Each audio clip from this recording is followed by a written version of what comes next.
Interesting, because I'm Okay, not a host. so I'm recording now, and Rosaline's AI note taker is also asking to allow recording, so I'll say okay. Jason, let me make you co-host, and then you could help folks in. Is that all right? Sure. Yeah. Where are you?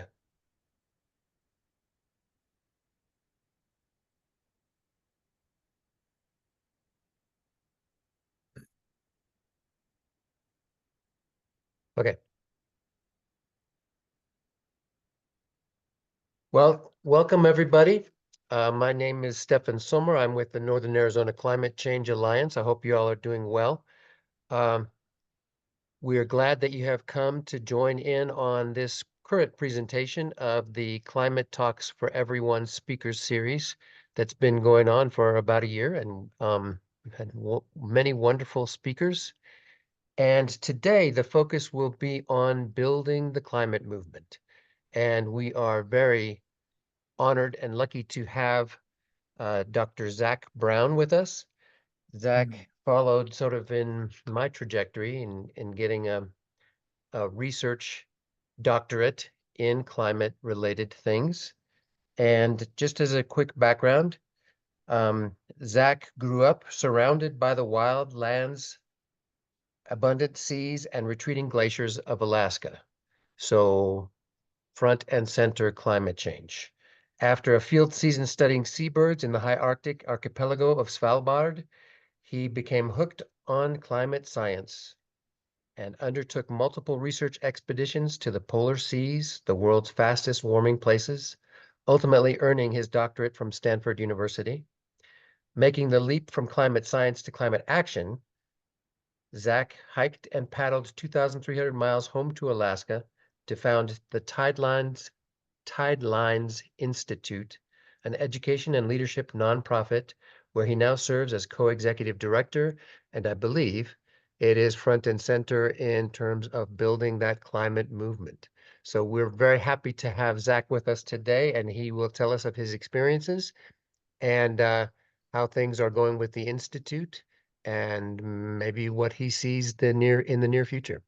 Zach, happy to have you with us. Thank you, Stefan, so much. Thanks, everyone at Nazca. Jason was just telling me about the incredible diversity of initiatives. It makes me honored to be here and present to you all. I love Arizona. I've spent a lot of time there. We Alaskans need to get out and get some sunshine sometimes. I've hiked around on Mount Lemmon. I've done rock climbing there, spent a lot of time in Sedona, where my mom spends a couple of months every winter hiking in the Red Rocks. So I'm so pleased to meet you all. I'm so pleased to be talking about building the climate movement. We have a ton to get through today. I'm going to try to get through it with all expediency so that we can just have a lot of time for conversation afterwards. I will stick around as long as we need, as long as there's good questions, as long as there's good conversation. So that's the fun part. And the only other thing I'll say before we dive right in, I am calling in from a town of 400 with no roads to it in the middle of the wilderness of Alaska. And so we're known for salmon. My wife and I just caught a few coho salmon out of the Bartlett River yesterday. We're known for brown bears. We're known for tidewater glaciers that calve big chunks off into the ocean. We're not known for our internet bandwidth. So I'm going to actually, when I actually start presenting, I'm going to kill my video just so that we leave maximum bandwidth for the audio visual, and then I'll come back up at the once we're in the Q&A. So with that, let us go into building the climate movement. Thank you all. This is where we're headed today. Why aren't we changing? Why is the world failing to act on climate with anywhere near the speed and resolve that science demands? There's a lot of wrong answers floating around this question, a lot of bad climate information out there, and I want to try to clear a few things up today. Before we dive into the effective tools, we have to understand the barriers. So Let's start here. What is the climate crisis not? Climate crisis is not a scientific problem. That's no surprise to any of you. You can take it from me. I'm a climate scientist. We're not stuck in inaction because we don't know enough. So I don't need to belabor that CO2 absorbs the same infrared wavelengths of radiation that the Earth emits, thus trapping its heat. We've known that for well over a century. Okay, now this may come as a little bit more of a surprise, but climate change is also not a technology problem in terms of our solutions. I'm showing some new data from Michael Thomas, who's a renewable energy expert. Take a look at solar energy's exponential price decline. In 1975, solar was so expensive, it would have cost you over $1 million to install a solar array on your rooftop. But by 2020, the International Energy Agency was reporting that solar was the cheapest electricity in history. Its cost fell by nearly half in 2023 alone. What does that incredible price drop lead to? Well, vast expansion in solar energy. In about 20 years, global power generation from solar grew by more than 1,000 times, creating the fastest energy change in human history. Solar power installed last year about 444 gigawatts, a staggering 80% year-on-year jump. It's more solar than was installed cumulatively from the invention of the solar cell in 1954 until 2017. Just incredible. Now, a few years ago, uh, Bill Gates, who currently, I believe, the world's fifth richest man, he decided he was going to turn his philanthropy toward the climate crisis, which is fantastic. But he came out and said a misperception that's still all too common. We need an energy miracle to fix the climate crisis. Well, people who have actually been paying attention to the renewable energy revolution basically slapped their foreheads and said, no, Bill Gates, we don't need energy miracles. That makes it sound like at the moment we have no choice but fossil fuels, which is bogus. So Michael Liebrich, also another global renewable energy expert, he responded, come on, Bill Gates, solar's price has dropped by 400 times and its deployment is up 1,000 times. How much more miracle-y do you need your miracles to be? This is our miracle. It has arrived, and I could show comparable miracle graphs for wind power, battery storage, electric vehicles. The renewable energy revolution is moving so fast, it has demolished the predictions of the world's energy experts. Now, that's not to say that there's not a big role for emerging technologies, super exciting things happening with enhanced geothermal, next generation nuclear, smart grids that manage electricity demand, and much more. But the point is, technology is not what's holding us back. Mark Jacobson from Stanford University has published year after year, we can convert every nation on earth and every US state entirely to wind, water, and solar with existing technology. With existing technology, these roadmaps would create far more jobs than they would eliminate, and they would save millions of human lives, mainly through the reduction of air pollution, which kills some 10 million people every year. Just unbelievable. It's a holocaust every single year. It's 1 in every 5 deaths on planet Earth. By the time I finish this talk, over 1,000 people will have died from breathing the poison emitted whenever we burn fossil fuels. It is a public health crisis beyond anything in world history. Even if climate change weren't happening, any sane society would be working overtime to prevent these millions of entirely preventable deaths. So, we create jobs, we save millions of lives, and an added bonus, we avoid the catastrophic impacts of climate change. Really hard to see what's not to like about this. So we come back to our founding question, why aren't we doing it? Well, to understand that, we can turn to the work of Bill McKibben, who, if you were at his talk, many of you have seen him on the Zoom screen, one of our great living climate warriors. In 2012, McKibben published a sobering article in Rolling Stone, which I consider about the most important climate change article ever written. This was the cover photo of that issue of Rolling Stone. Justin Bieber, hot, ready, legal.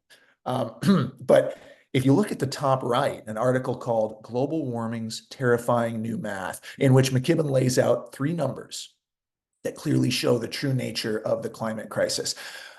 These numbers have changed in the past decade. This article is outdated, but the takeaway, the message remains absolutely spot on. So the first number, 2 degrees Celsius.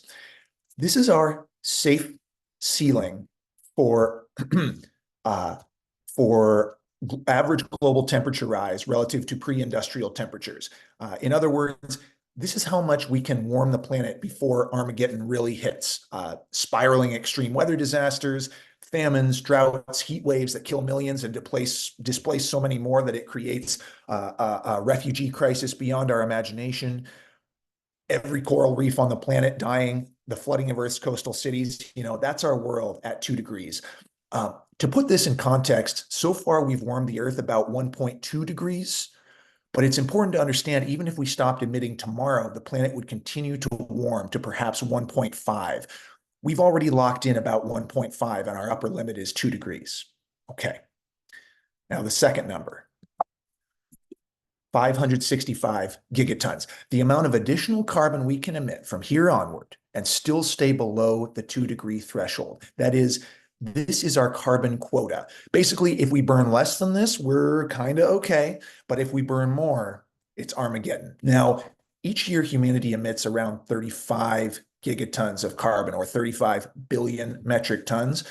If you do the math, you'll see we don't have a lot of time to screw around before we surpass our quota of carbon we can safely emit, especially considering this article was written a decade ago. Here's how Greta Thunberg summed up our carbon budget in a recent video. Any of you remember Gangnam Style? This was the first video on YouTube to accrue over 1 billion views. Well, that video was longer ago than we have left to avoid climate Armageddon at current rates of emissions. The third number, 2,795 gigatons. This is the amount of carbon that would be released if we dug up and burned all the proven fossil fuel reserves, all the coal, oil, and gas that nations and fossil fuel companies are sitting on. This carbon is technically still in the ground, but as McKibben points out, it is economically above ground. It's the basis for fossil fuel company share prices on the stock market. Companies are borrowing against it, using it as collateral, trading it. Entire nations are basing their budgets on it. In other words, this is the amount of carbon we are planning to burn.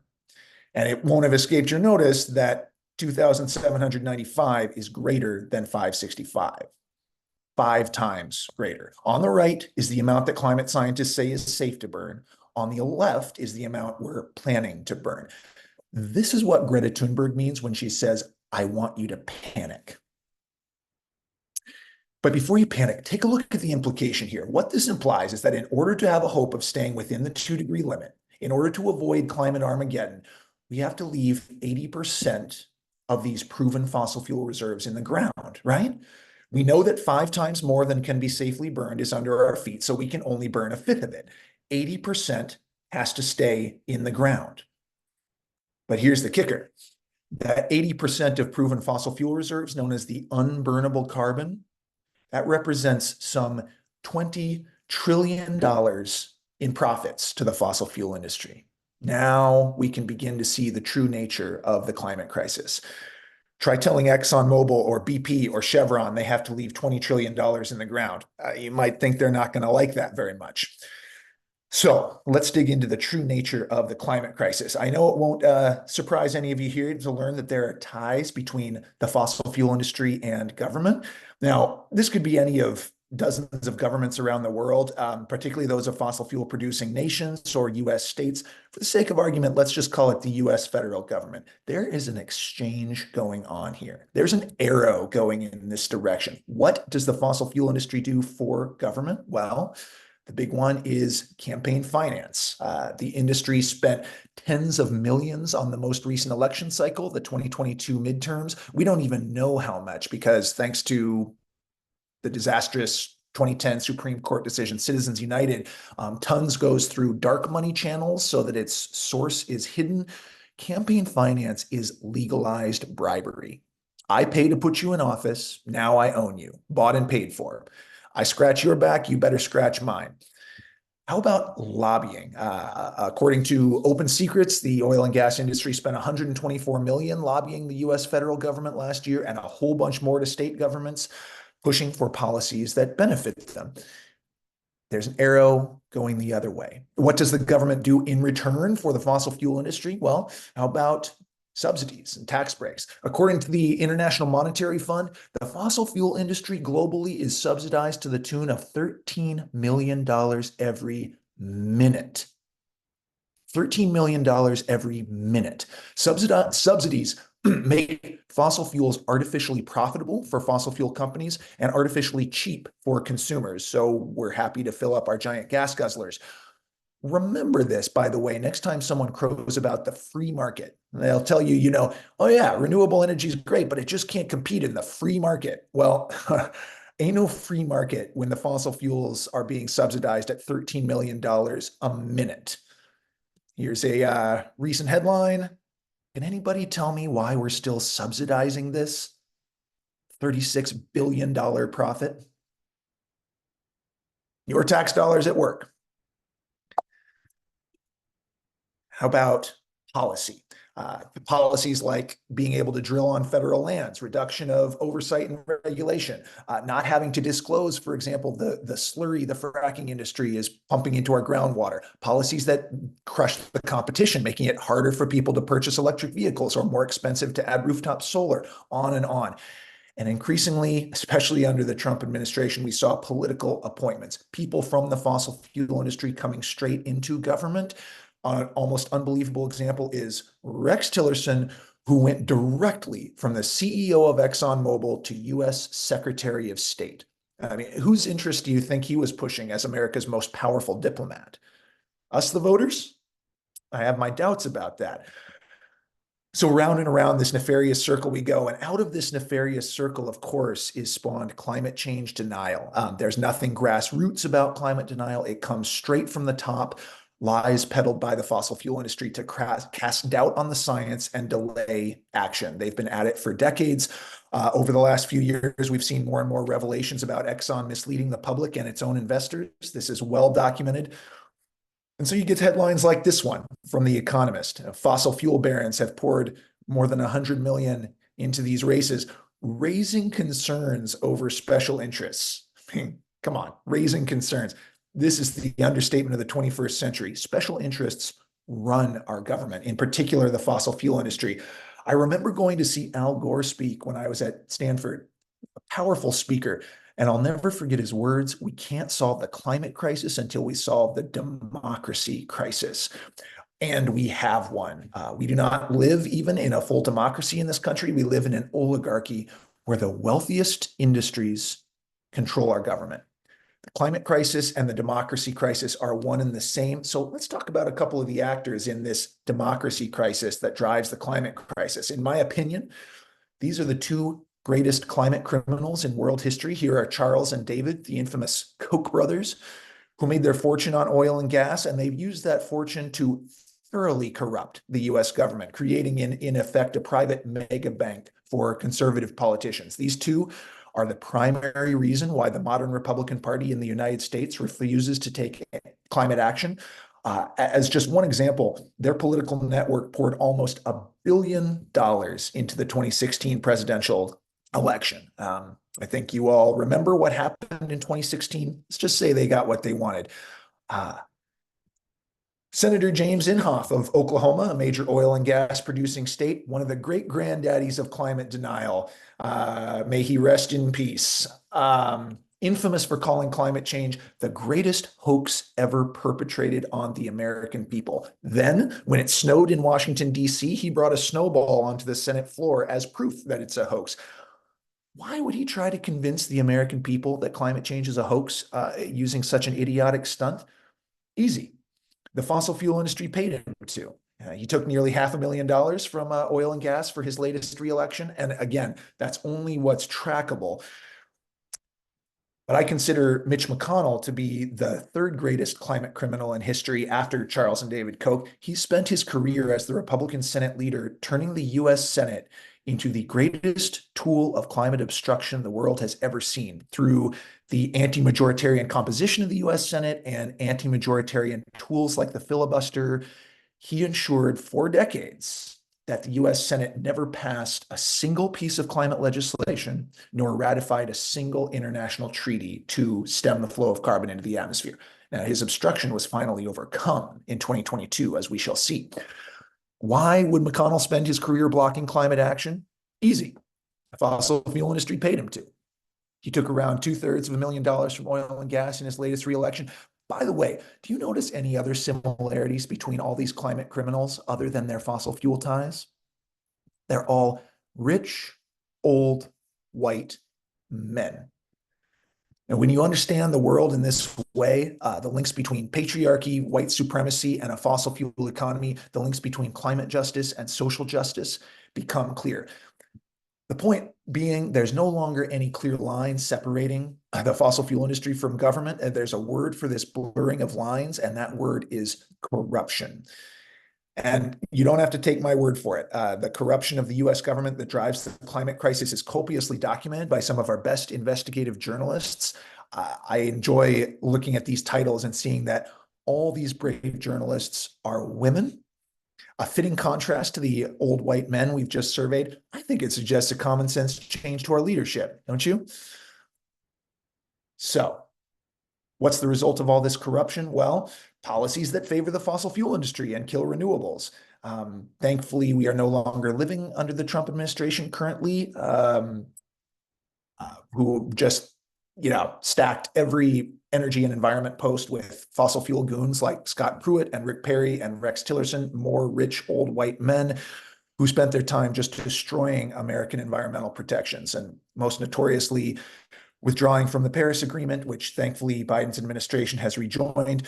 Once you start looking at the world through this lens of corruption, you'll see it every time you open a newspaper or scroll through social media. The examples just go on and on. Will Coke pull the plug on electric cars? Rooftop solar dims under pressure from utility lobbyists. The Koch brothers are still trying to break wind. A Coke-fueled attack on electric buses picks up speed. We can't even get electric buses in this nation without the fossil fuel industry coming in on the attack. It's like, what chance do we have? Killing public transit projects around the country. Pipeline to the classroom, how big oil promotes fossil fuels to America's children.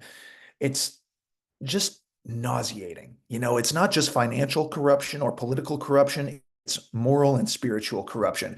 And as the wealthy world adopts renewable energy and electrifies their economies, big oil sees the opportunities in poor African nations where they're working to drive up use of fossil fuel cars, buses, and planes. They call it the Oil Demand Sustainability Program.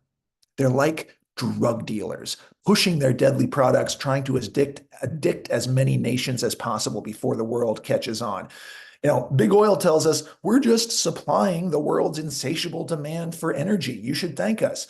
That's bullshit. They're out there every day creating that demand by ensuring that our collective response to the climate crisis fails. Part of creating and maintaining demand is advertising. Last month, the industry launched its Lights On energy campaign, over 100 million in pushing the myth that fossil fuels are reliable, that they lead to energy security, and that they are vital to our future. None of those are true. The real goal, of course, which the American Petroleum Institute is very clear about, is to, quote, dismantle policy threats to the industry, which is to say, kill climate action. And as the World Meteorological Organization was reporting that 2023 was the hottest year ever experienced by the human species, big oil was walking back their already meaningless climate pledges. So, after exploring a couple wrong answers, we have the right answer to the question we began with: why aren't we changing? Well, we aren't changing because the fossil fuel industry won't let us.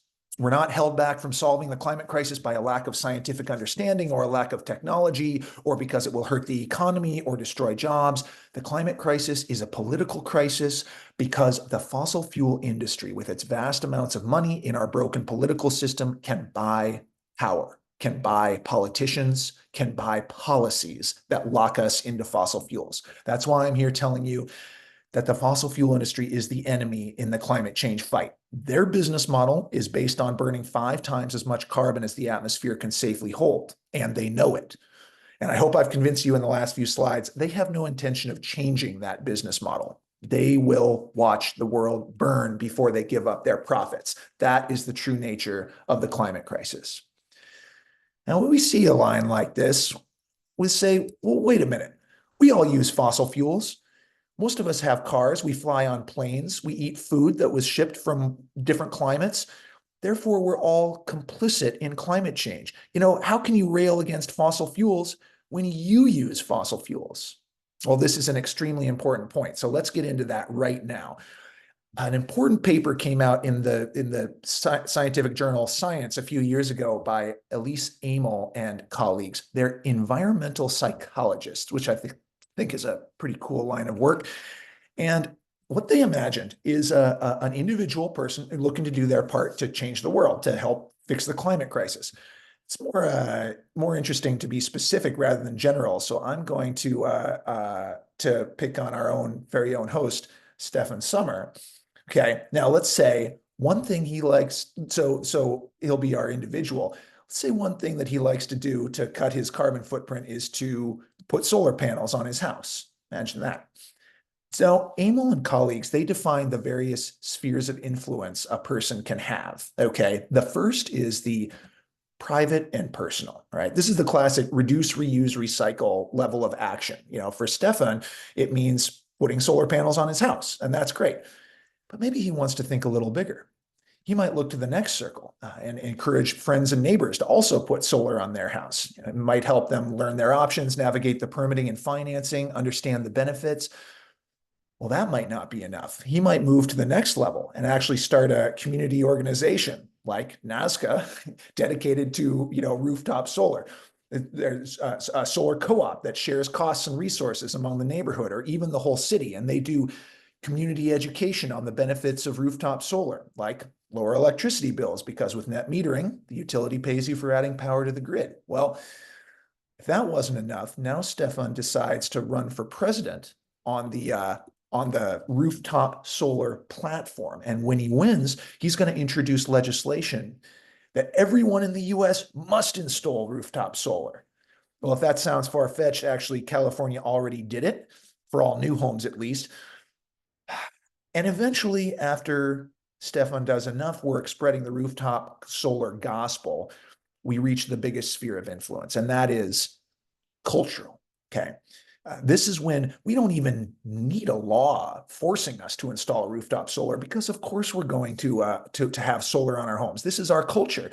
If you don't install solar, you're not part of our tribe. You're shunned. You're banished because we are solar people. It's part of our founding myth.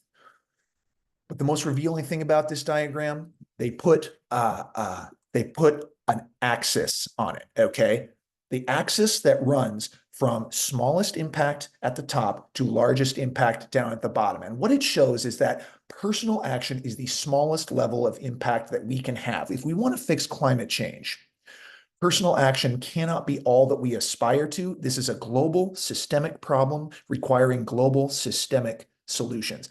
Think about what we've seen so far. Do you think fossil fuel executives are operating on the private and personal level? Okay, thought experiment. Imagine you are the board of directors of ExxonMobil. Okay, so you're all rich, old, white men. So you can try to get into character. And I'm the chair of the board. And I come to you and I say, it's our quarterly meeting. Okay, here's our strategy for growing the company, fellas. We're going to use more fossil fuels as individuals. Okay, we're going to all use plastic straws. We're never going to bring reusable grocery bags. Okay, we're never going to buy the organic yogurt.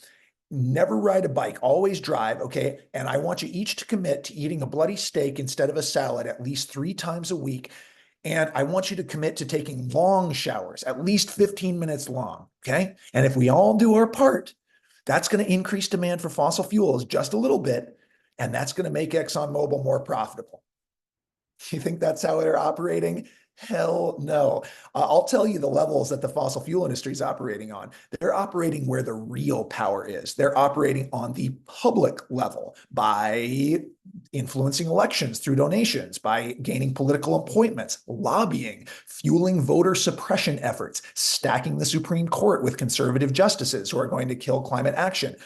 And they're operating on the cultural level by funding a sustained campaign to create a culture that distrusts science, and advertising to create a culture where to be a man, you have to drive a V8 F350 truck that it gets 8 miles to the gallon. So if we're stuck up here trying to figure out what's the right yogurt to buy, and they're down there where the real power is, they're just going to be able to keep on drilling. Okay. So this is what the fossil fuel industry wants us to believe, that it's our fault, and the only way to solve things is to change ourselves. Because as long as we believe that, we'll be stuck trying to fix ourselves as individuals without changing the system. Okay. So if the personal carbon footprint is the least effective tool in our toolkit, why has it taken over the narrative? Why does everyone obsess over it? Surprise, it's because of the fossil fuel industry. You want me to really blow your mind? The whole concept of the carbon footprint is a fossil fuel industry invention conjured up by BP in 2005 in a $100 million ad campaign. This is what that ad campaign looked like. Take a look at how they shift the blame. Call it your mark on the world. CO2 emitted due to your daily activities. Meanwhile, they're absurdly rebranding themselves beyond petroleum, even as they continue to lobby the government and fight tooth and nail against any policies to reduce the systemic addiction to fossil fuels. This ad campaign was 19 years ago. How do you think BP has done since that time at moving beyond petroleum? Well, take a look at a recent headline. BP dials back climate pledge amid soaring oil profits. By the way, they quietly dropped the name Beyond Petroleum. Now they're just BP because the old ways were just too profitable. This is where it's at. Mary Haglar, a badass young woman of color, one of our best environmental writers. I don't care if you recycle. We've been talking about recycling and other personal actions for 3 decades. And in that time, carbon emissions have skyrocketed, growing by over 50%. It doesn't work. We have to change the system, pull it up by the very roots of injustice, inequality, and unchecked corporate power. Bill McKibben again. The most common question he receives as one of our most dedicated climate activists on the planet, he gives a simple answer. What can I do as an individual? Become less of an individual. Join the movement for climate justice. Listen, social change is achieved through movements. The 20th century saw many that used nonviolent civil disobedience to achieve political ends. Here's Mahatma Gandhi walking hundreds of kilometers in the Salt March to protest the British salt monopoly in India by traveling to the coast to illegally make his own salt through evaporation.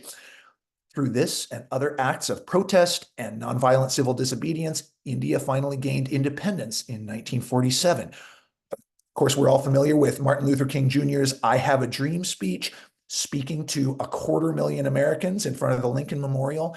Now, Martin Luther King Jr. did not try to get one white person at a time to fix their discrimination footprint by, doing one nice thing to a black person each day. No. He and millions of followers demanded change at the highest level from President Lyndon B. Johnson, who ultimately signed the Civil Rights Act in 1964 and the Voting Rights Act in 1965. Likewise, gay marriage was not won by individuals fixing their homophobia footprint. It was won by a movement. Here's one of the first pride parades in New York City with thousands of balloons held by people from across America saying dignity. Ultimately, the Supreme Court legalized gay marriage in 2015. How about the death of apartheid was not won by only a South African movement, but a global movement. This image shows George Washington University students marching in front of the South African embassy. Boycotts, divestment, other movement tools led to Nelson Mandela being freed from prison in 1990 and ultimately the end of apartheid. Climate justice, too, is being won by a movement, by millions of people working together with different tools toward a common goal. Okay. So this is the true nature of the climate crisis, what we've seen. Even though I find it infuriating, I also find it empowering because once we understand this, we understand that fixing the climate crisis is not as complex as we've been led to believe. It really comes down to one thing: breaking these arrows. Simple. Not easy, that's for sure, but simple. The climate crisis is about power. Power. Who has it and who doesn't? Do the people have the power through free and fair elections and representatives who actually listen to them? Or does the fossil fuel industry have the power by buying politicians and lobbying them to block action? If you only take one thing away from this presentation, take this. Our task is to take the fossil fuel industry out of power. That is what the climate movement is about. So what tools is the climate movement using to break this circle? Well, it ain't reusable grocery bags. Spoiler, it ain't organic yogurt. I'm going to share just a few of them, okay? Real tools number one. It is a friggin' exciting time to get involved in climate because, as I said, our energy miracle has arrived. Building the new energy future is how we make fossil fuels irrelevant. In Europe, renewables just overtook fossil fuels in the electricity sector, which nobody would have predicted even a few years ago. This is no longer alternative energy. We're no longer celebrating a few solar panels on some hippie's house. We're talking about powering entire continents, which, of course, exactly the scale we need to be thinking on. Now, clean electrification. This is our core climate solution. Build vast amounts of clean electricity and then electrify everything. The places we live, work, play, and pray. Electrify all of our services, our heating, our cooling, our cooking, our transportation. All of these can be powered by clean electricity. So in the electrify everything side of the equation, California is getting in on the act. This announcement in late 2022 is a big deal following earlier announcements by Norway, India, Japan, the UK, many others. That's because California is the world's fifth largest economy and among its largest car markets. Is it better to have walkable and bikeable cities? Oh, yeah. Is it better to have robust public transportation? You bet. And I hope that in the coming decades, we'll take steps towards far fewer cars, which improves mental and physical health and quality of life in so many ways. Amazing things happening in Paris, Amsterdam, and other cities that have taken impressive steps to limit cars. But listen, when we're trying to change the world, we start from the world we have, not the world we wish we had. And in the world we have is dominated by cars. And in that world, this chart showing the exponential growth of electric vehicles is very, very, very good news.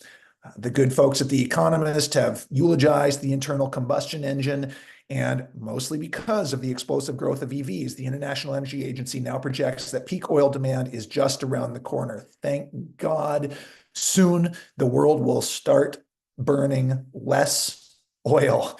We've been praying, working, hoping, dreaming of this moment for years, for decades.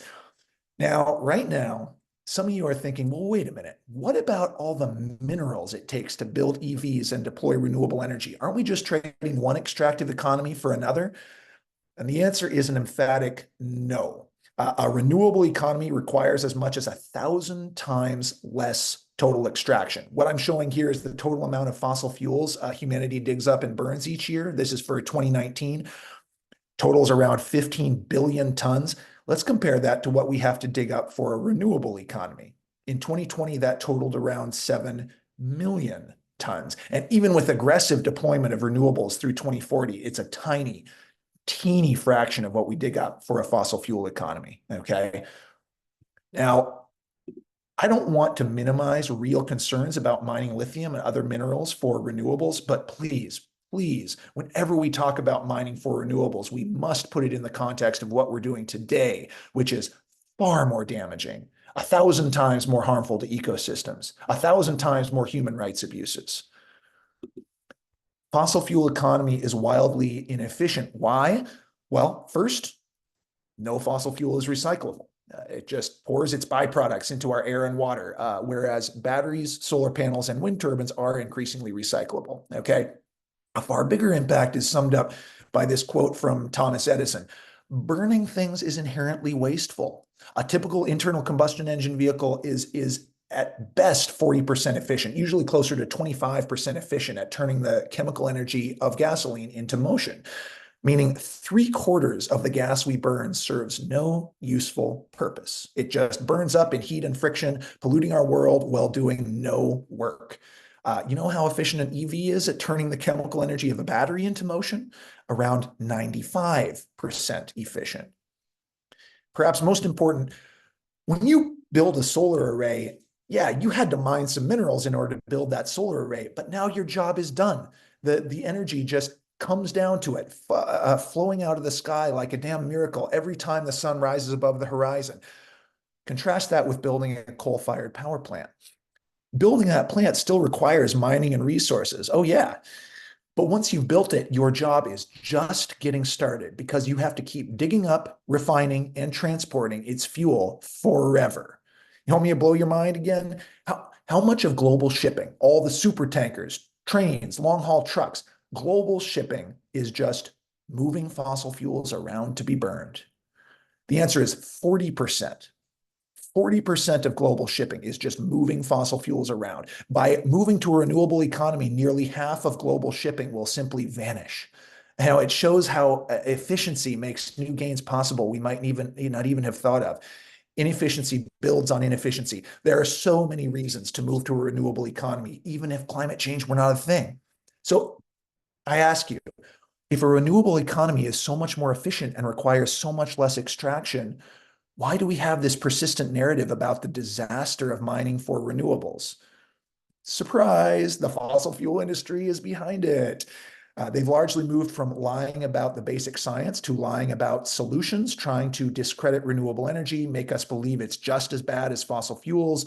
Don't believe it, okay?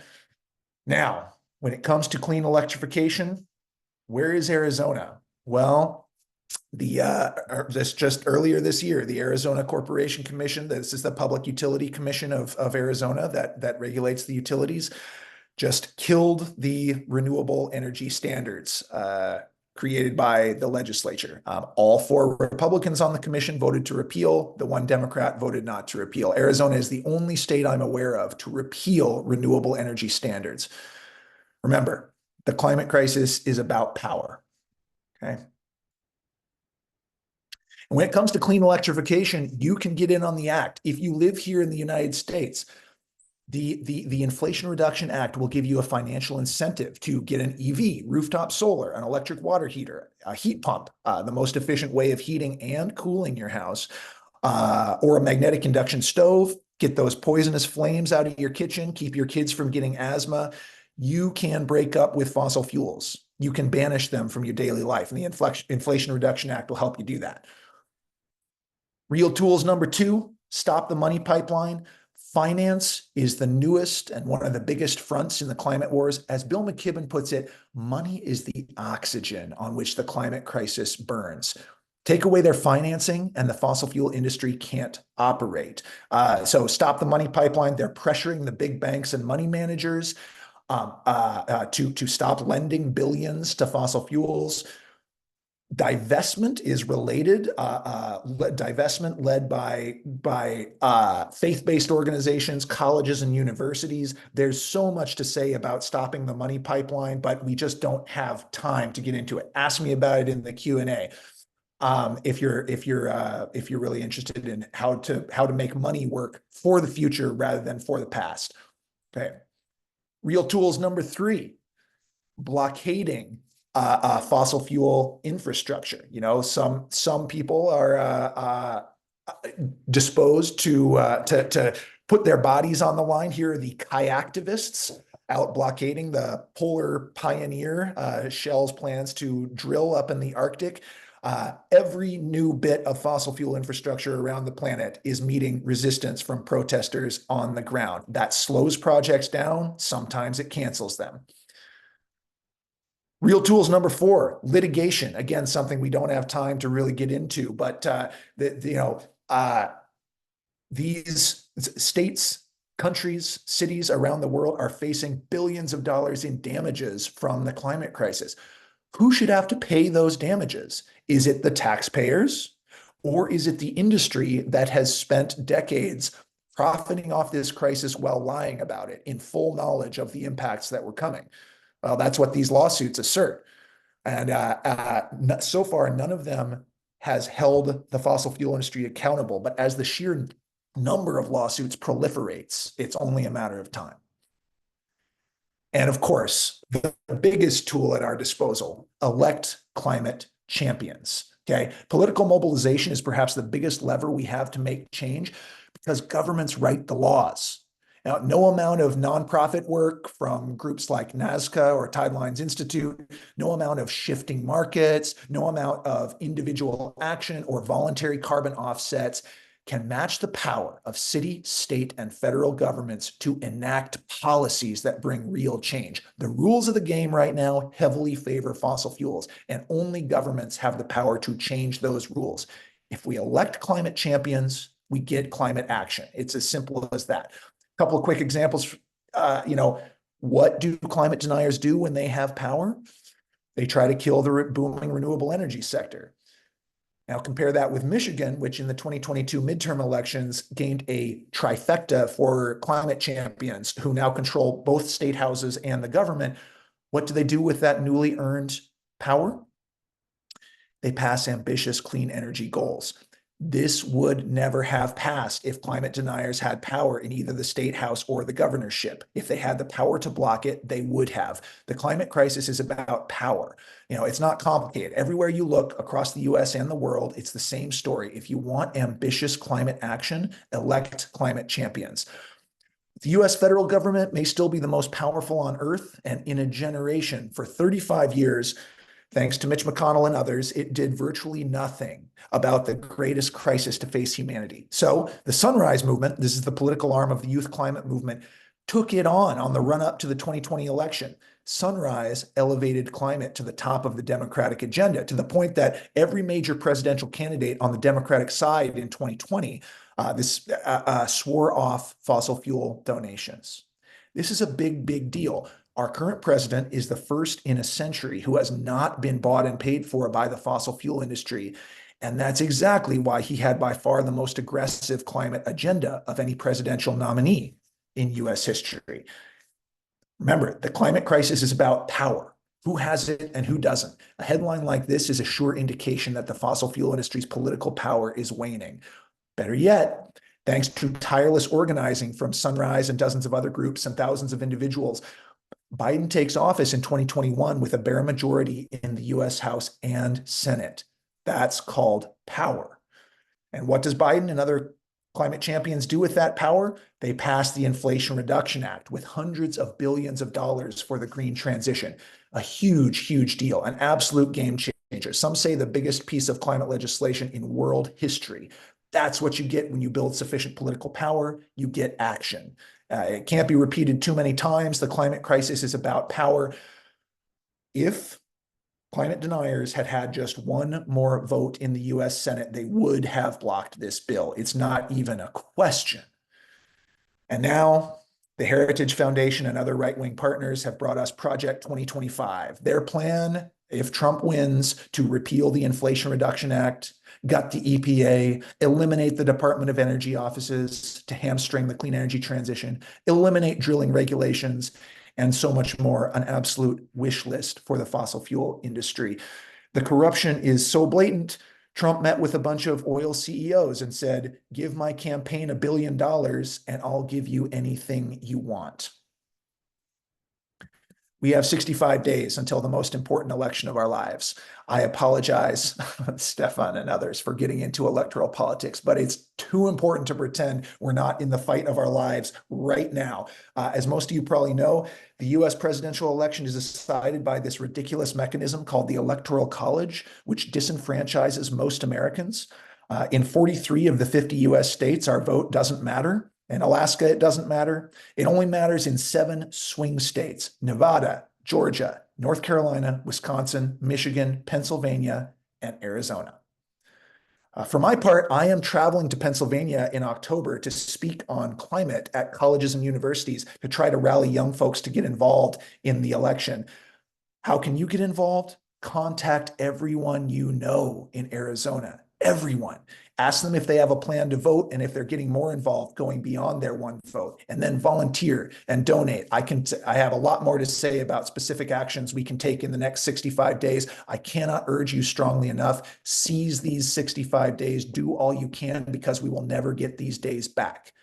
Starting November 5th, in 2 months, the world will either keep making amazing progress towards a renewable future or it will plunge into climate chaos. Okay. Up to us. This is the greatest crisis ever faced by humanity. Who wants to face it alone? Not only will we be ineffective alone, focusing on our personal carbon footprint, we'll be sad and lonely. We are a social species. We need the bonds of community. When we join the movement, we'll find solidarity as a wonderful balm to the hurt of climate grief. So that's my wish for all of you, that you find your place within the climate movement. And by the way, your place in the climate movement will be different from my place in the climate movement. People want to tell you the one best thing you can do for climate. They'll say the one best thing you can do is vote, or the one best thing you can do is go vegetarian. That's crap. It totally misses the mark. Because first of all, listen, are you supposed to just go vegetarian and then ignore the world's greatest crisis in all other aspects of your life? But more importantly, it totally ignores that we all have different passions, skills, and roles that we bring to this movement. What are you good at? What do you love to do? What fires you up? There's a place in this movement for artists and engineers, office workers, janitors, executives, everybody. When it's done right, the climate movement is empowering, inspiring, even fun. You can get a community climate group together and yeah, you can cry on each other's shoulders, but you can also go hiking. You can laugh together. You can have cocktails together and celebrate the wins together. And there are an awful lot of climate wins happening these days, and we need another one in 65 days. If we all join the movement, we're going to win that better world. Thank you so much for your attention. I know we went long. I really appreciate it. I'm going to start up my video again. Nice to see you all. Thank you very much. Happy to answer any and all questions. Thank you so much, Zach. That was powerful. And thank you for summing it up so succinctly and powerfully. Thank you. Thank you.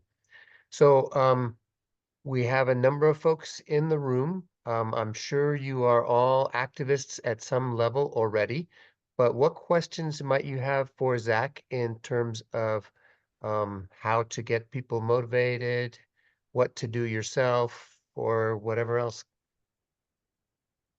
whatever other burning questions you might have? And please, in the chat I put early on, please add your uh, name and location and contact information if you wish.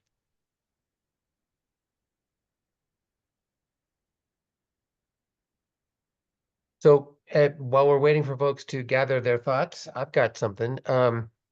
So Zach, one thing that we've had great successes with here in Flagstaff is getting our city council to pass climate policies, climate legislation, declare a climate emergency, and so forth.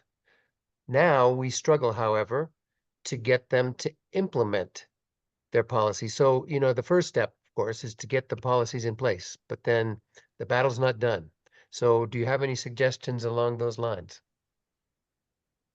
Boy, absolutely right. And it was so hard recently to read about what's happening in New York State, which passed incredibly ambitious, some of the most ambitious climate policy in the history of the world, frankly.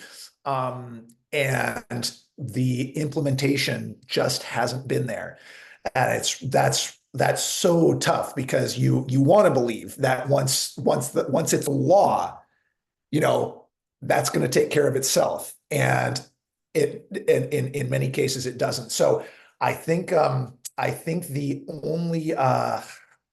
only answer I can give is that, like you said, the fight isn't done, and it's a matter of holding our leaders accountable.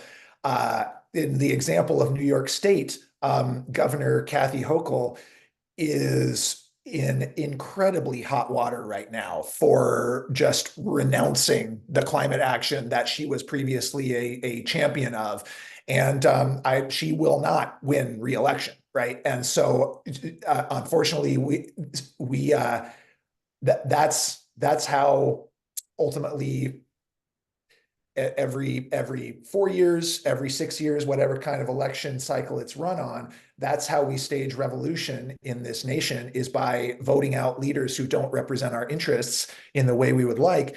And so, if city council members in Flagstaff or Tucson feel that threat, then they will hopefully move to implementation. But boy, it is discouraging to know that just having a law in the books, it doesn't get the job done. So it's a matter of constant vigilance and continuing to contact your representative and say, hey, remember, this is the law. Let's move on it. Well, thank you, Zach. I think Jan Budart, you've got your hand up.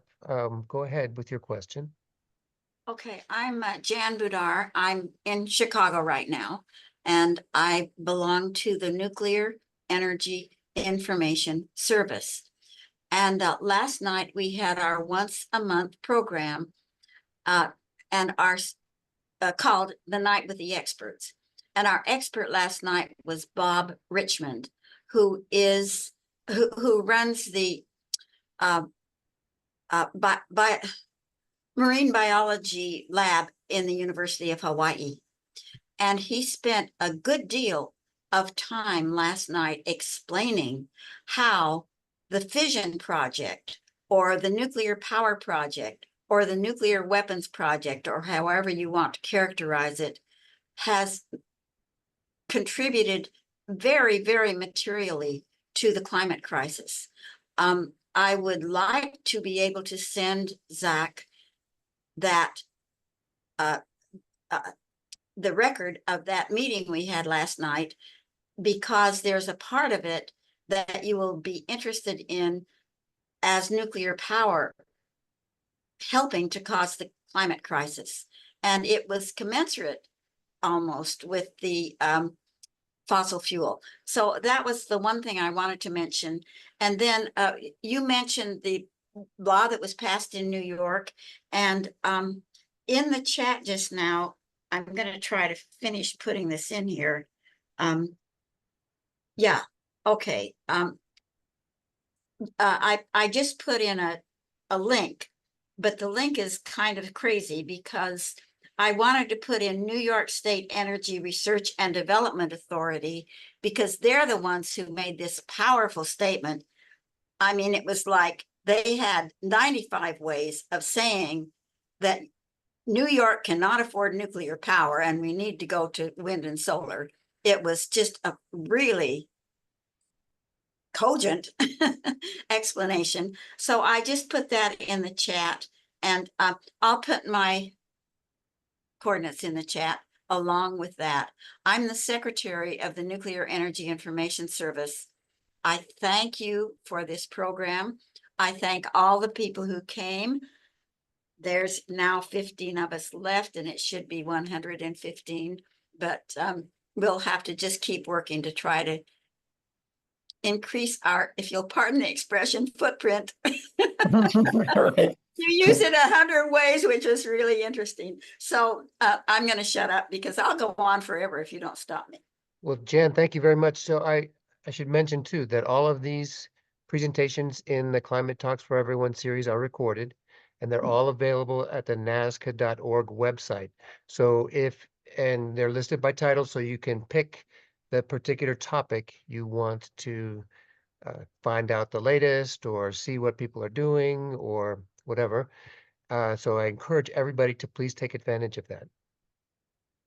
Great. Yeah, thank you, Jan. I'm a fan of nuclear energy as a part of this transition, but it is true that that, well, we saw that solar is the cheapest form of electricity on the planet. Nuclear is the most expensive. And so nuclear is going to have to, the nuclear industry is going to have to and is working on how it can become more than a bit player with a bunch of things built in the 1970s and building very little now. So it's largely a matter of cost, and we'll see how that evolves over the next few years. How about Sean? I see your hand up, Sean, and you're muted. All right, how about now? Yeah. Cool, great, thanks. Good talk, actually great talk. So jumping on that, the nuclear topic actually is a great segue. I've like long had, I am also generally pro-nuclear, but I've long had the realization or the thought that all mined fuels, so like fossil fuels plus nuclear, have like a better profit model, seems to me, because once they get you hooked on that fuel, they can just keep selling you that fuel. And that profit model seems to me better than renewables, although I'm not an expert in that business side of that. I've never heard though the point brought up by other activists. I mean, interestingly, I've heard it brought up that there's more profit in fossil fuels, but specifically that reason is not something I've ever heard brought up. So I guess I'm just wondering, I mean, what do you think of that? Am I right? And if so, how do we fight that? That's great because it's such a key point. The fact that even though solar and wind and batteries are undercutting fossil fuels on cost, fossil fuels remain very profitable. And we saw, Exxon, $36 billion record profits, record profits right now. And with that, investors keep jumping in. They're like, oh, this is where the money is, right? And so it is. They have they think that that solar is the stupidest business model on the planet, and they would never go there because the fuel is free, right? The fuel is free. You don't get to control those fuel sources and sell them to people. So it's exactly what you're saying. And there's I cannot remember the author's name right now, but I can get you this information. A new book just within the last year that's basically calling out exactly this point that says being cheap is not enough. It requires, for renewables to take over. Being cheap is not enough. It's a really big part. It's why we've seen such explosive growth. But as long as fossil fuels remain more profitable, that model will continue to dominate in our profit-driven capitalist society. So it's a little different for nuclear, even though it is extractive, and even though the nuclear industry can sell that fuel, because so much less fuel is needed for nuclear, and also because there's just so little nuclear being built right now.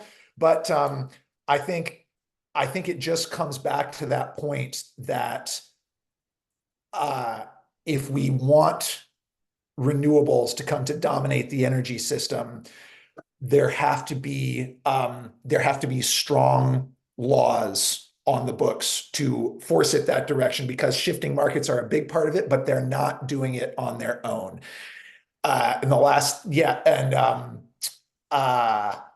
So being cheap is not enough. So thank you for that question. It's a tough one. The classic is that we'd go back, a couple of decades, is if there were a price on carbon nationally or globally, then this would look very different. Fossil fuels would be way less profitable if there were a price on carbon. And we've never been able to get there. Instead, what we passed was this giant act in the United States that it basically puts renewable energy on sale. That's basically what the Inflation Reduction Act does. Billions and billions of dollars of incentives, but it doesn't it doesn't make the fossil fuel industry less profitable. It just tries to shift in the direction of renewables. A price on carbon would do that. The EU has a price on carbon. Other jurisdictions do, and that's one way that you really get nail that profit incentive. So just real Yeah. quick, I thank you very much for those good questions. I want to get back to a question that was put in the chat though, from Adalia.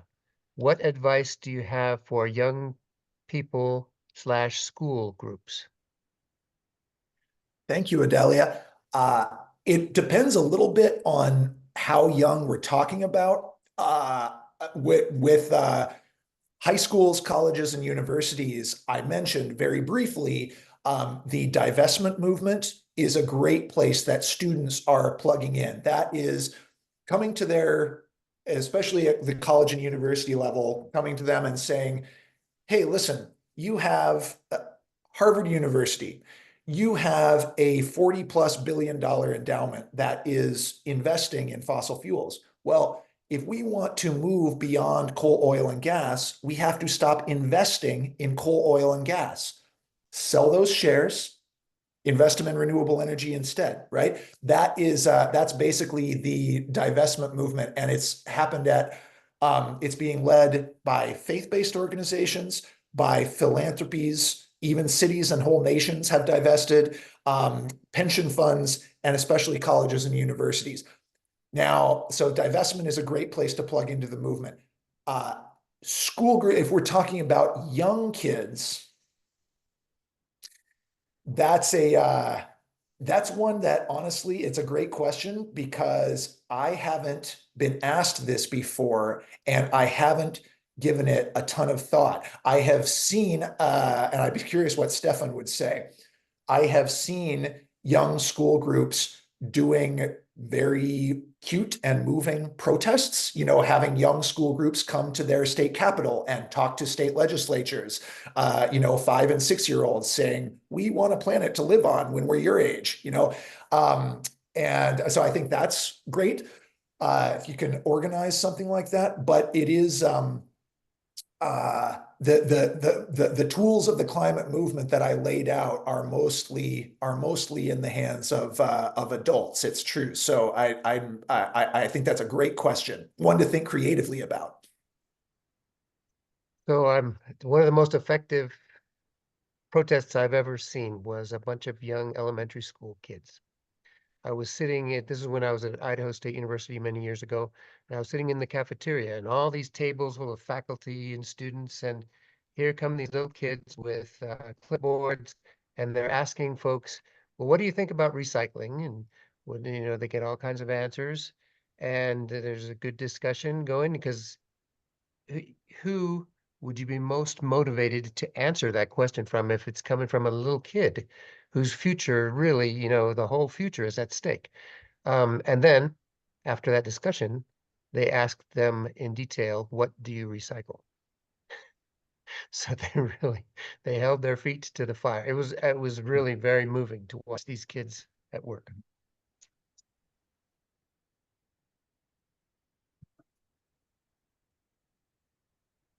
Hey, I'm audible.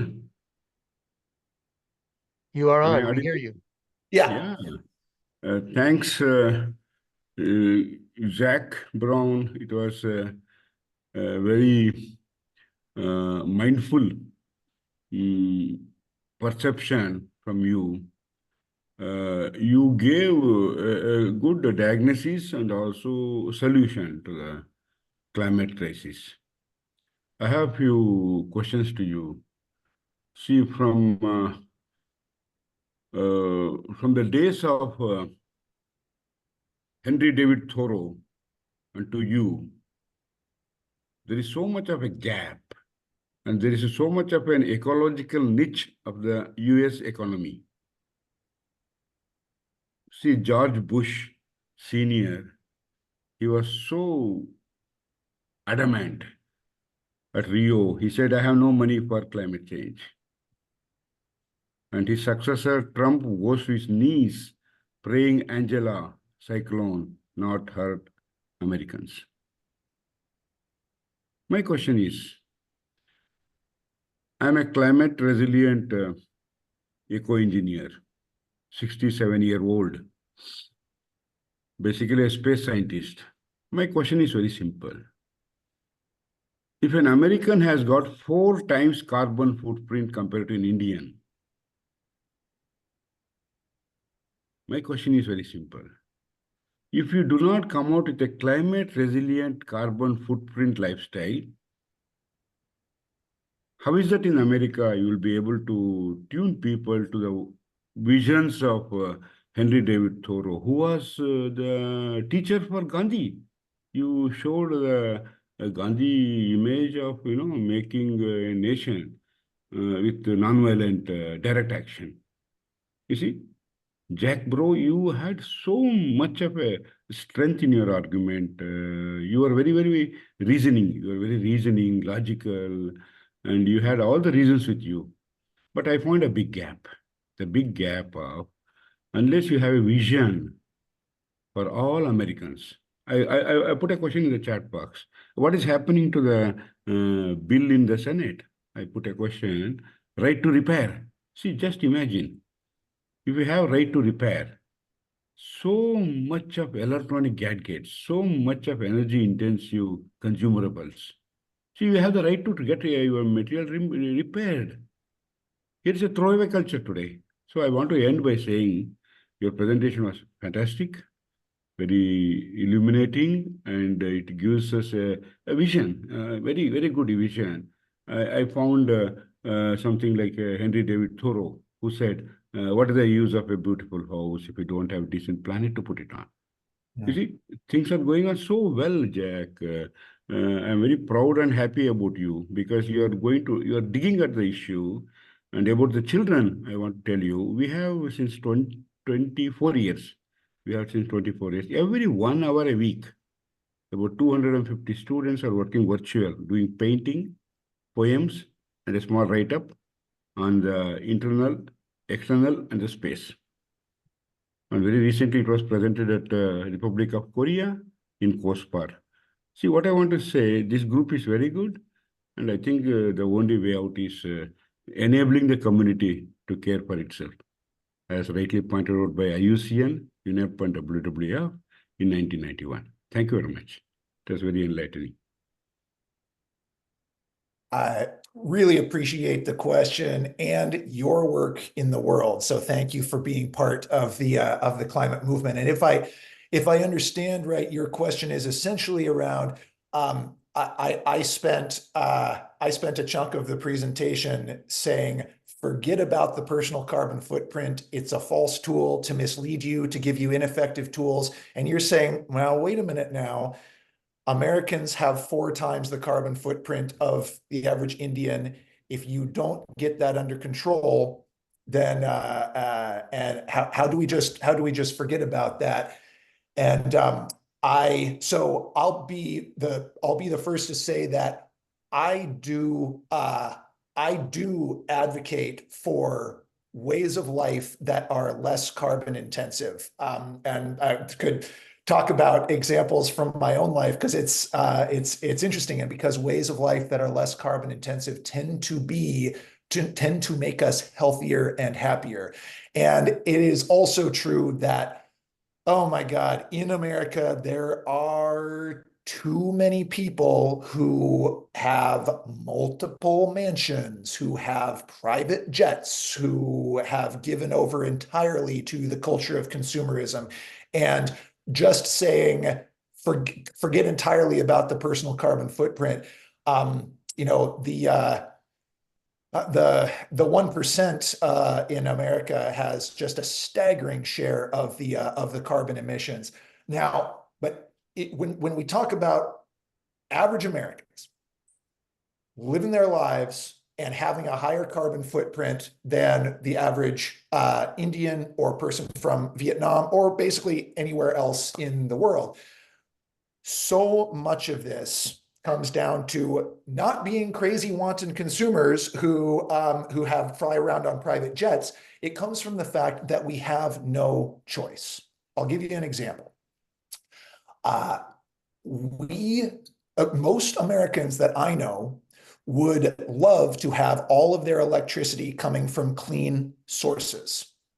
In Arizona, the state could be powering its entire state by solar and batteries. Oh my God. It's like the ultimate target for solar revolution is Arizona, but they don't. And the regular people, regular Arizonans, have no choice about that because their electric utilities who provide the electricity, they are state-owned monopolies. And those monopolies make the decisions, and they make those decisions without any without any culpability, without any oversight, except for theoretically the Public Utility Commission. But we just saw in this presentation, the Public Utility Commission voted not to strengthen climate action, but to kill climate action, right?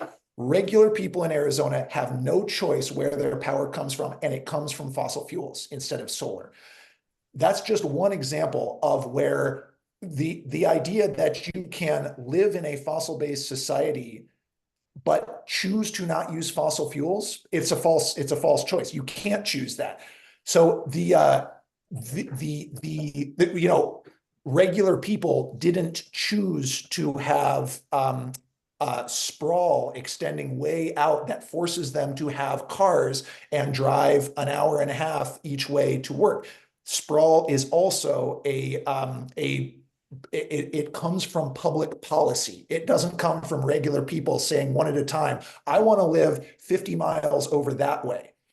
It comes from public policy. And so this is where, again, even though the carbon footprint is real, there are better decisions that people could be making, especially Americans.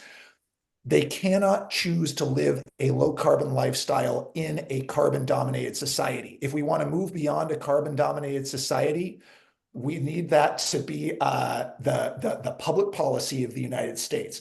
And we're moving in that direction fitfully. And so that's where I will stand with you all day and rail against billionaires and their private jets. But for regular Americans, the best place to put your energy is not to figure out how to change your life, but try to figure out how to change the system. No, well said. Absolutely. I agree with you. It's very well said. But also, you have to recognize one thing. See, there is a shift in the American science and scientific and technological manpower. You see, in the Ronald Reagan time, Star Wars, people who are in the Star Wars are going to the secure world initiatives. See, that's a great change. See, for example, our lady who was there, we have scientists and engineers for peace and development, for non-nuclear approaches. See, these movements are already there. Earth Day Network, for example. See, I'm not new to the American movement, but the situation is the public policy you are mentioning has to come out from the people who are endangered, not from the people like me and you. You see, you can only sensitize. See, it's a living life. When I was in Maryland University for Planetary Defense Conference in the year 2018, see, I found NASA announcing $5 billion for protecting New York City from an asteroid being, hit by 2029. See, that again reflects there's a total, negative direction of a policy. $5 billion for protecting New York City from an asteroid in 2029. How the money is getting involved, so that it's not getting into the non-fossil fuel sources. See, that is the biggest issue. And it is the people who should know this, that the priorities are somewhere else. And this is not going to help us. See, that education in that line is very much required. As you rightly pointed out, there is a way out, there is a light of hope. And I think there will be a subtle change in this election also, I believe. But let's hope we find more groups working, and one earth, one people should be led by Americans, being in the vantage point.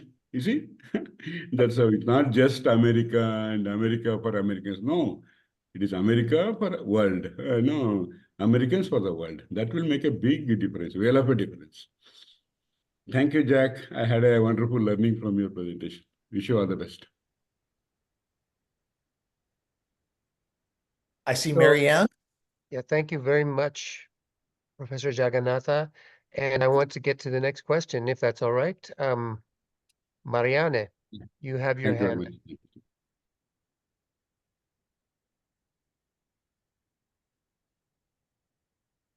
Well, hello, my name is Marian. I'm from the University of Costa Rica. My major is called statistics, which is basically data analysis. So I'm interested in pursuing a career in research. So I wanted to know, besides political activism and doing things on an individual level, what can we do as researchers, in our role as researchers, besides filling knowledge gaps? And thank you for your presentation. It was very informative. Thank you, Marianne. Tell me more about, I think it depends on what kind of research you're going into. Can you tell me a little bit about your field? I was thinking biological research. I wouldn't be doing much of biology, but I would be doing some data analysis for like papers and those kinds of things. Very good. Well, I think there's some great resources out there for generally making your job a climate job, whatever that work happens to be. And I think scientists and researchers have a great role to play in that. I was in science. I was in the climate science field, and I decided to walk away in order to start a education and leadership nonprofit called Tidelines Institute, because I didn't feel that publishing these papers that a handful of hyper specialized academics were ever going to read was really changing the game.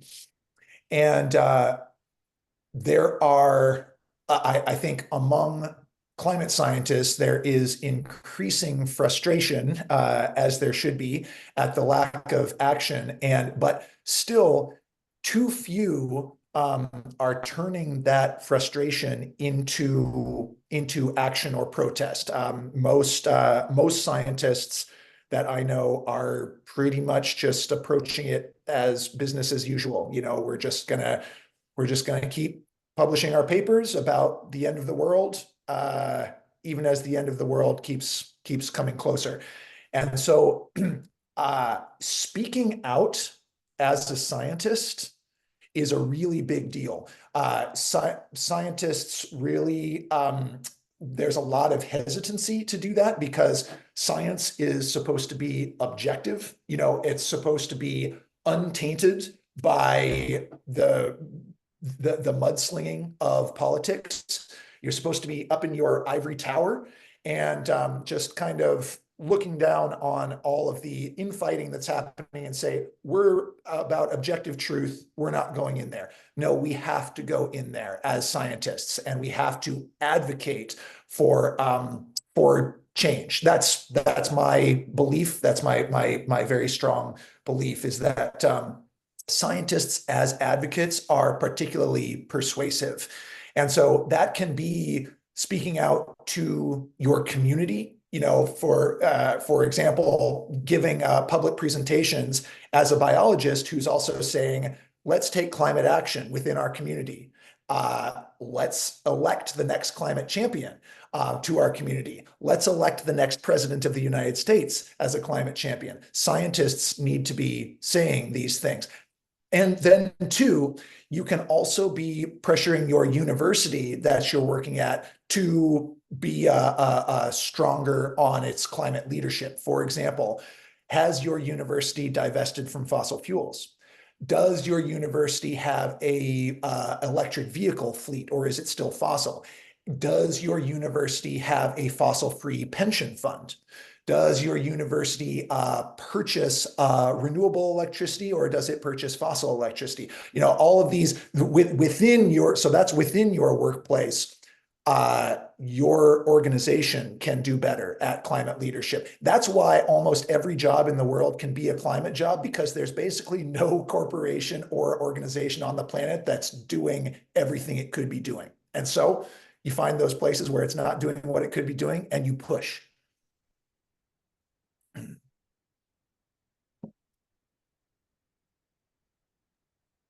Thank With you your very much.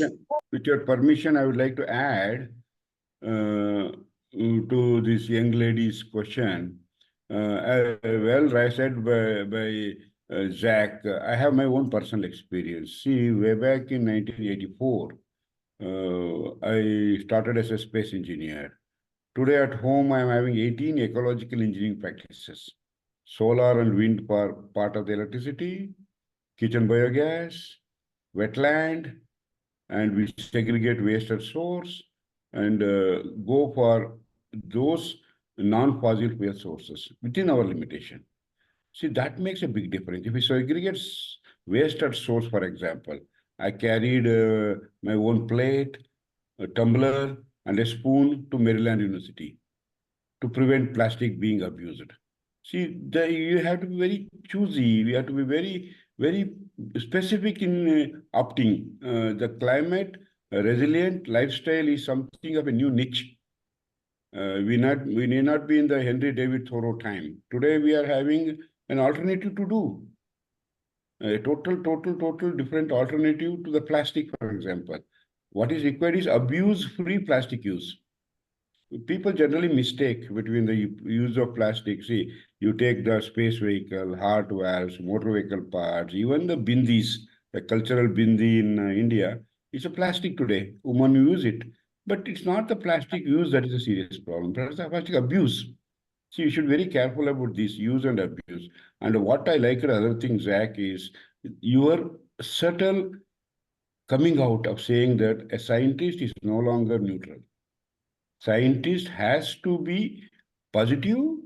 See, it was Newton, who was a bachelor, was a Catholic, but he said, I'm able to see farther because I am on the shoulder of my elders. But today it's not adequate if you are on the shoulder of elders. You should be able to say, vision, this is my lifestyle I require. See, unless we do that, I think change will not be there.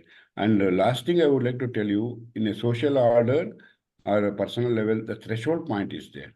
Unless the threshold point is reached, you will not have any result apparent. So you should keep on working for that sort of a climate resilient lifestyle. And you are very true when you had that concentric rings, from personal level, public level. It was such a wonderful vision, I tell you. You are there. You see, you are coming out with solutions, not as a noble neutral scientist. It was John F. Kennedy again who said, the hottest places in heaven are reserved for those who maintain noble neutrality in moments of crisis. The crisis is there now. John F. Kennedy image is relevant today. You see, that way your presentation was very good, Jack. Again, I thank that lady because she is searching a niche. A vision of yours will go a long way. And there are many people like her who are just aspiring, and you are your light. That's what Buddha said. And that's just a way out. Thank you very much. Thank you very much. Sorry for interpreting now. This, okay, thank you. Thank you very much. So there is one more question, and I think you already touched on this, Zach, but in the chat, there's a short question. Are electric cars really better? I heard that the way they are made is more damaging. Thank you. And yes, you must have, I hit on this, so you must have come in late, which is fine. And you can, if you wish, go back and watch the section of this recording, because I get into the fact that, yes, electric vehicles are far, far better for the climate. And a lot of what is said about the damages caused by about electric vehicles is propaganda from the fossil fuel industry. There are real problems and real challenges from the mining of lithium and cobalt and other minerals that are needed for the renewable energy transition, but they are a tiny, tiny fraction of the amount of problems resulting from the extraction of fossil fuels. So electric vehicles are better. It is not close. And I encourage anyone who is able to move to an electric vehicle. And there are incentives through the Inflation Reduction Act to do just that. Do I wish that American cities were far, far less car dependent? Absolutely. But electric vehicles are the #1 threat to the oil industry right now. That's why they're fighting so hard against them. And if they're the #1 threat to the oil industry, they're my #1 friend. So yes, electric vehicles are key. So is public transportation. So are bike lanes. So are walkable cities where all your services are within a walkable distance rather than 50 miles away because of sprawl. But in the way that our cities and our world are laid out right now, electric vehicles are absolutely key as part of our short-term solution. Could I just say one more thing? Something small. Well, just real quick, Jen, Okay, since we're getting, no, I'll get to you in just a second, but, Oh.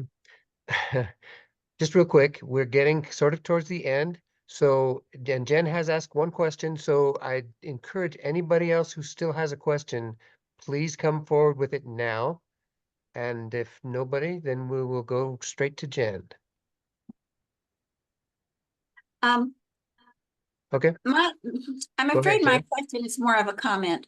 And that is, you know, when we're dealing with extraction, the problem that comes up to the top is environmental justice. And the lithium mine at Thatcher Pass in Nevada is taking territory.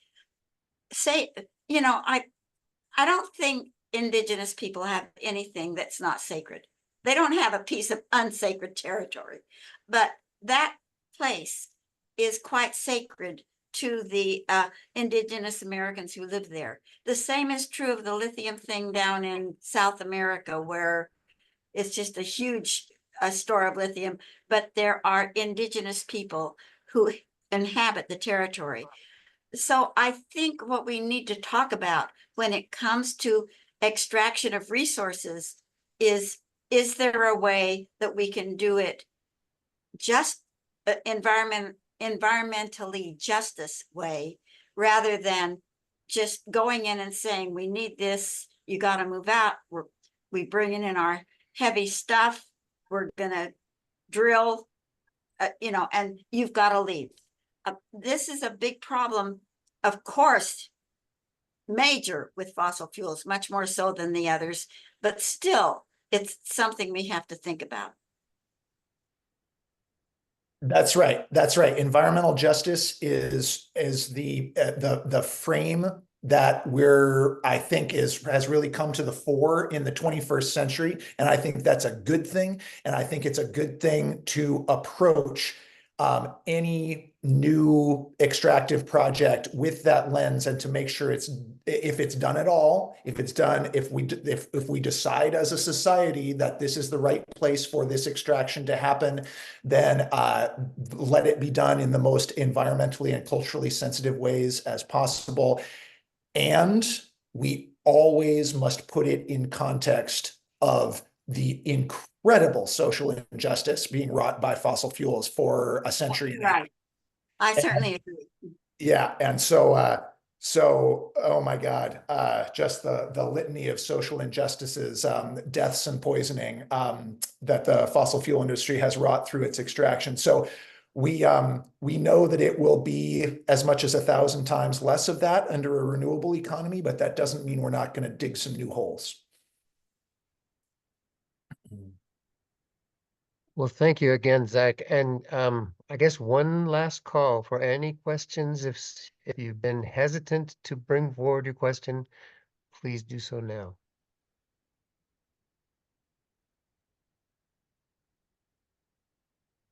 Okay. Well, with that, How are we going to get more people to come to this?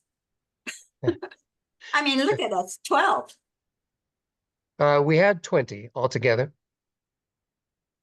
And from all over the world. So yeah, the word has gotten out on this series, and we have people from all over the world joining it virtually every time. So yeah, we need to help get the word out further. So each of you, please invite everyone you know to the next Climate Talks for Everyone presentation. All right. And Yes, meanwhile, Alpin, I will do that. I will do that. Thank you very much. 65 days until the biggest election of our lives. So don't sit this one out. Oh boy. So, and if you have questions about getting involved, please write to me. My email is in the chat. And it's a good move. Thank you, Lich. Thank you again, Zach. Thanks very much. Thank you.